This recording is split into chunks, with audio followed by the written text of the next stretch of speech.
Peter, I think it's interesting for the viewers or the people that watch this. I think a lot of people are looking at all these people pushing the high carb 90, 120. And I think that they're thinking, like I even heard some people make comments I looked to bike racers and what are they doing?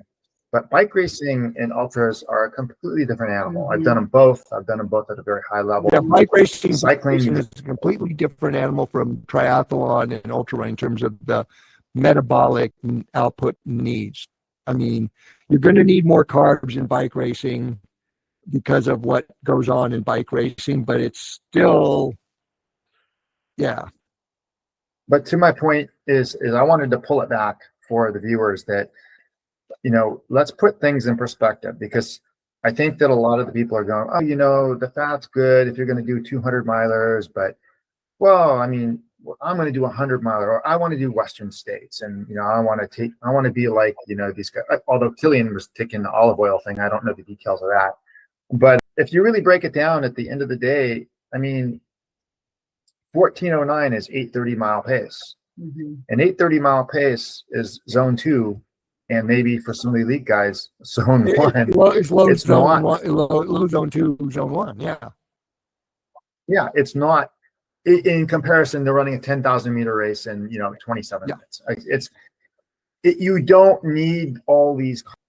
Right. Because of the shift in foods and the whole dietary health hypothesis that led to the dietary guidelines in the 80s, where carbs formed the base of it. We've corrupted it to the point where what they're saying about you need carbs and you've got your glycogen actually is true for that in that context. If you're eating a lot of carbohydrates, you're dependent on those carbohydrates. Oh yeah, you're a slave to them. Yeah, yeah, and people don't realize you're hungry again. Yeah. And so, like you say, Joe, this hyper high carb, I don't think a lot of people realize the unintended consequences they hold. And I get it. If you're an elite and you're trying to make a living as a professional triathlete, ultra runner, cyclist, and especially the cyclist, if you're getting paid, if you're a top level domestique and you're getting paid 6-7 figures to go attack, the leader and wear them out, well, that's, that's what you do because you're getting paid for it. But most people are not getting paid to do it. It's costing them money. Yeah. And they don't realize that emulating the pros, especially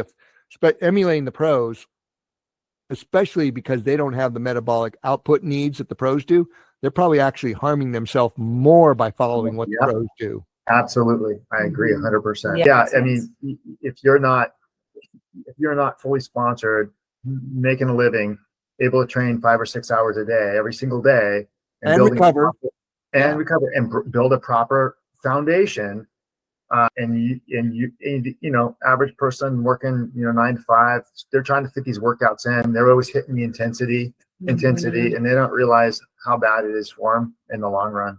Yeah, and then you just have to look to nature, Peter. You know this. I read this book about the American Indian diet, and it was really interesting. It's there that we were opportunist eaters. We ate what was there. At certain times of the year, we would eat nuts and seeds. At certain times of the year, if there was a buffalo, we eat the heart, the liver, the organ meat. The muscle meat was left for the dogs, the coyotes and stuff.